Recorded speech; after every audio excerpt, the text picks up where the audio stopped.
Que s'est-il passé sur le marché du NFT le mercredi 24 janvier 2024? Qu'est-ce qu'il ne fallait surtout pas rater? Fabien, c'est parti, on t'écoute. Mais avant ça, n'oublie pas le petit pouce bleu en bas de la vidéo, on s'abonne à la chaîne et surtout, on clique sur le lien dans la description pour avoir accès au Discord où on partage tous les jours des informations exclusives qu'on ne partage pas sur YouTube, les stratégies qu'on met en place, les calls qu'on donne et surtout les robots que Fabien code et développe à la main et qui permettent d'avoir un avantage comparatif technique incroyable sur le marché pour de potentielles plus-values qui sont tout autant. Bref, du très très très lourd pour ceux qui veulent apprendre à gagner de l'argent avec les NFT. Fabien, à toi.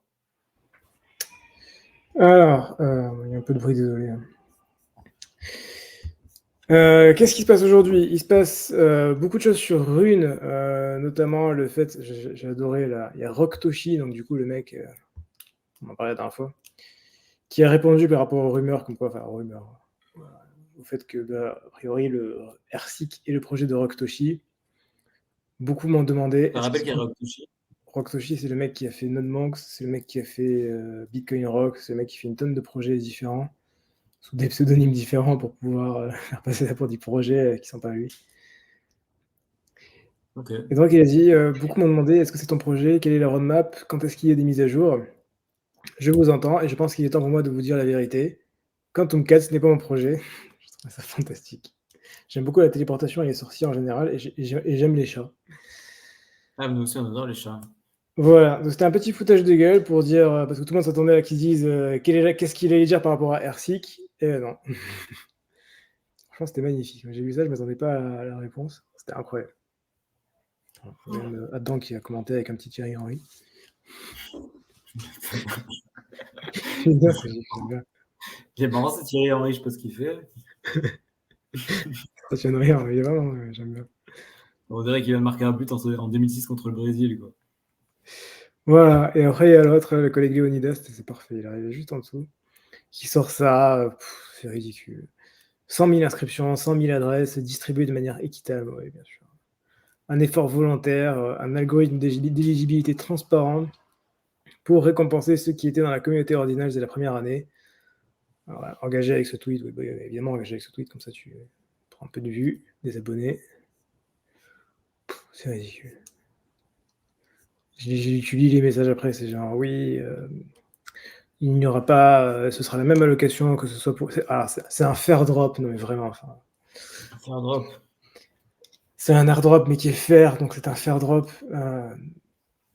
Toujours pareil, il y a la règle, que ce soit sur Twitter, que ce soit sur YouTube, ou que ce soit dans la vraie vie, tous les mecs qui se la racontent, je suis là pour l'égalité, je suis là parce que je suis gentil, je suis là parce que je suis là pour vous aider, la probabilité que ces mecs-là se retrouvent en prison est beaucoup plus élevée que ceux qui vous disent je suis là sans aller jusque-là, en fait, plus vous témoignez de votre...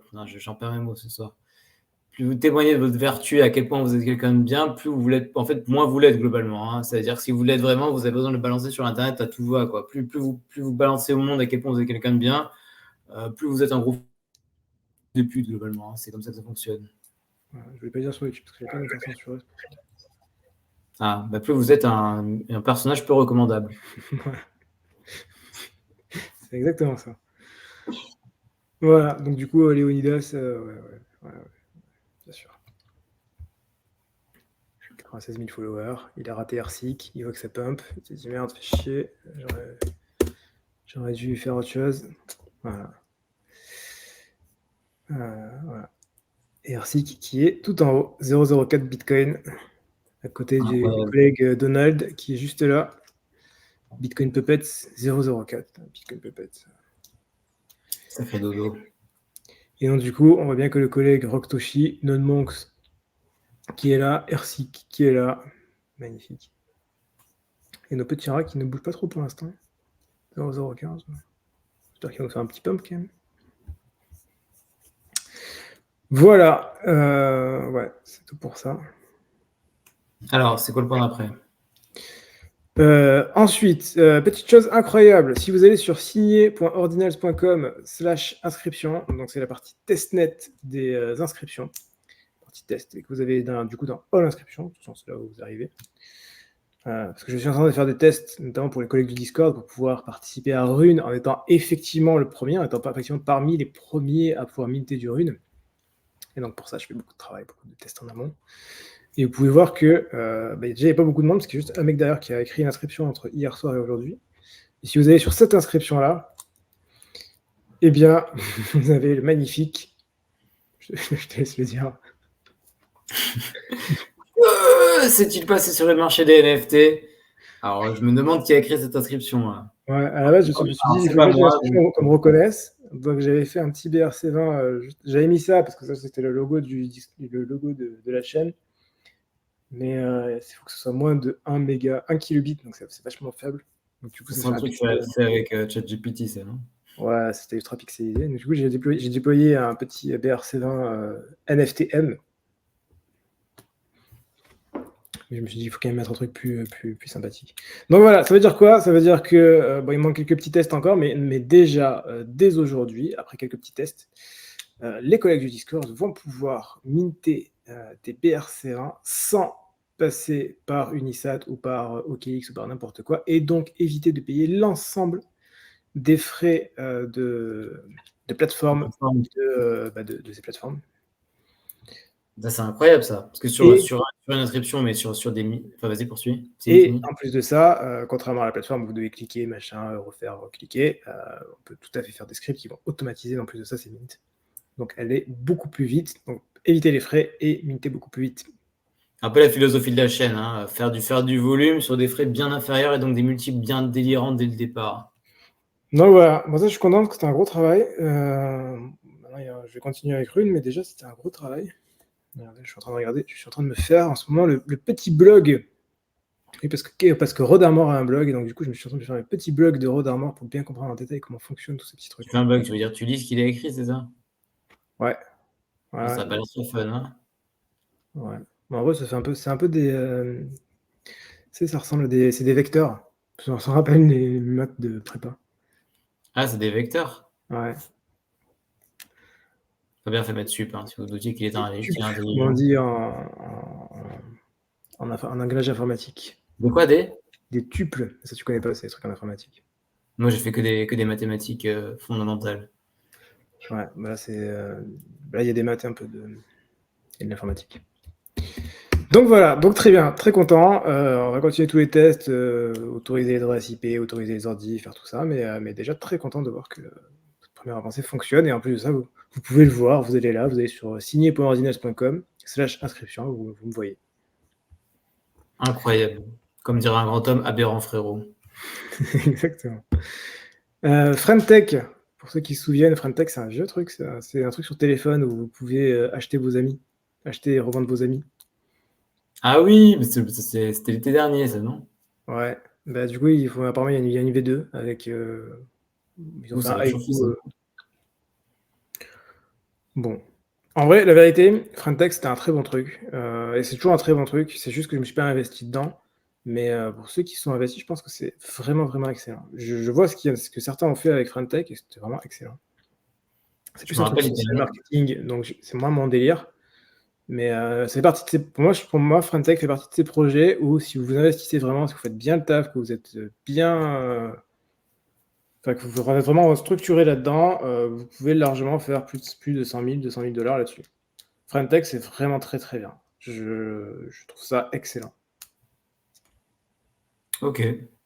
Parce que c'est bien foutu, parce que si vous travaillez bien, vous allez vous faire acheter et revendre assez régulièrement, et que prendre 5% de l'achat et la revente à chaque fois, c'est beaucoup. Je pensais qu'il n'y avait que des gros influenceurs qui allaient y arriver, et au final, pas du tout. Il y a un mec qui s'appelle Lévi.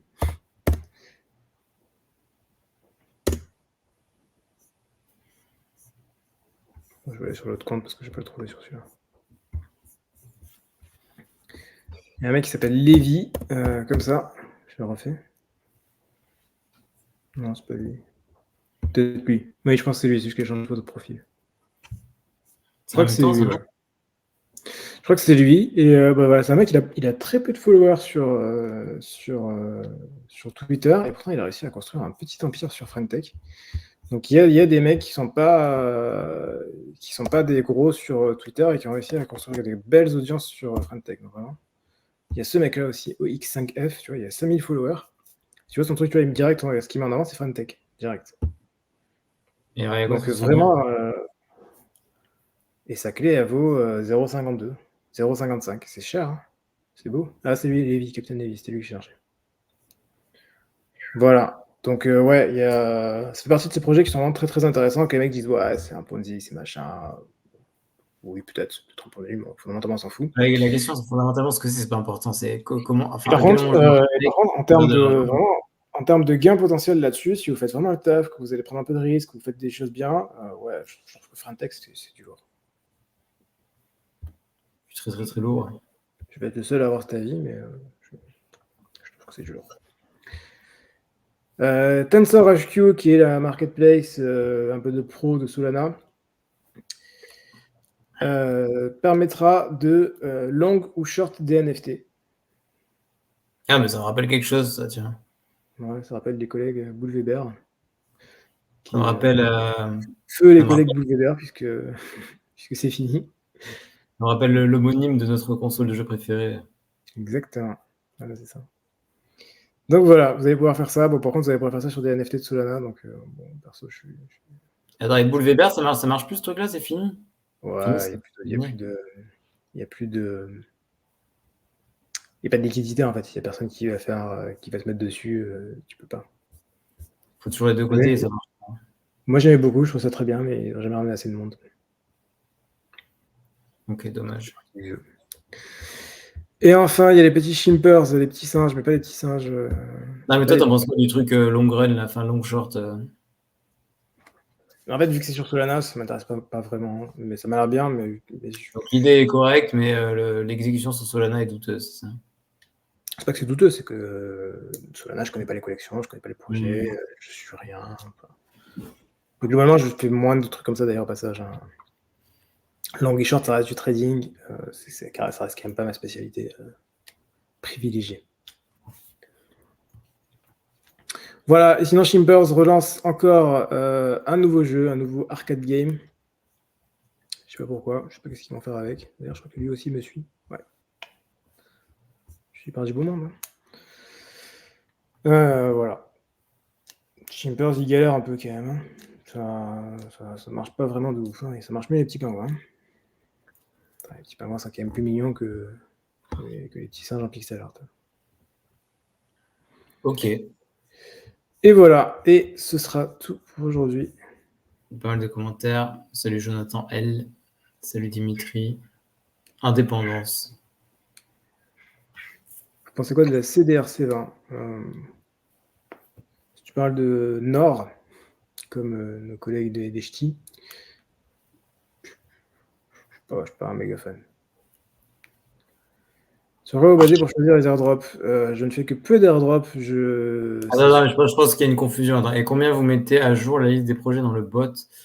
Les airdrops, c'est le collègue NFT Café. Hein. Je vous renvoie vers la vidéo dans laquelle on a fait. Vous cliquez sur le lien en dessous de la vidéo. Vous pouvez passer à l'achat. On vous dit pas ça souvent. C'est la très grosse cam.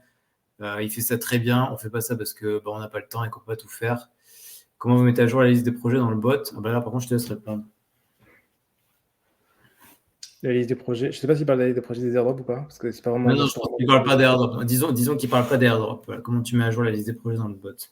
Je regarde des trucs qui sont intéressants, qui ont beaucoup de hype, sur lesquels il y a un vrai intérêt. Et, En un mot, il regarde le potentiel de profit. Plus il est élevé, plus il s'y met. C'est un peu ça l'idée. Voilà. Effectivement, on va faire drop. En total accord avec la sage parole de l'ami Fabien. Exactement. Salut François. C'est qui Popeye? Il vient souvent, je vois pas qui c'est. D'ailleurs, félicitations à 2 collègues du Discord qui ont réussi à avoir la whitelist pour Quantum Cats. François, c'est un d'entre eux. De chez Taproot Wizard. J'imagine que si tu devines un petit peu les profils sur Discord, tu sais exactement qui sont les 2 personnes qui l'ont eu. Et ce serait pas 2 personnes qui ont commenté ce soir là? Non, je crois qu'il en manque une. Ah, est-ce que c'est l'ami du rosé? Ouais, évidemment. Pour être comme ça. Est-ce qu'il s'est jeté dans un bassin déguisé en requin? Ça va être super cher Quantum 4, ça va être 4000 $, là, un peu moins du coup avec le cours de Bitcoin qui a descendu, enfin bon, autour de 4000 $ la whitelist, mais je pense que ça va être quand même très rentable. Sans trop de... Évidemment, on n'est jamais sûr, mais bon, ça va. Pour Wizard, il y a quand même très peu de risques que ça parte en dessous de ce prix-là. Mais pas de certitude, évidemment. Donc on fait de la moula, c'est ok, mais voilà un homme de valeur, ça. Encore Dimitri de Tahiti, un homme qui partage de vraies valeurs, qui a toute sa place ici. J'ai l'impression que tous les collègues avec un nom qui se termine en I sont des hommes de valeur ici. Agostini, Dimitri. Enfin, non, pas que l'ami François n'en est pas un, mais. Ok, je te laisse faire la petite conclusion. Agostini, tu veux dire un truc ou pas pour terminer? D'ailleurs, à Google, il est quand même assez sympa parce qu'il fait les réponses pour moi dans les commentaires maintenant. Quand les collègues, quand il y a une question, je vais voir répondre, toujours de manière très pertinente. De plus en plus. Tu peux poursuivre, hein. N'hésite pas, c'est toujours très apprécié. Merci beaucoup d'avoir ce petit point quotidien, pas le petit pouce bleu en bas de la vidéo. On s'abonne à la chaîne et surtout on clique sur le lien dans la description pour accéder au Discord où on partage tous les jours des informations exclusives qu'on ne partage pas sur YouTube, les stratégies qu'on met en place, les calls qu'on donne et surtout les robots que Fabien code et développe et qui permettent d'avoir un avantage technique incroyable sur le marché pour de potentielles plus-values qui sont tout autant. Bref, du très long pour ceux qui veulent apprendre à gagner de l'argent avec les NFT. On se retrouve demain pour un prochain point quotidien. Si la portez-vous bien, faites de l'argent. À la prochaine. Ciao, ciao. À la prochaine. Ciao.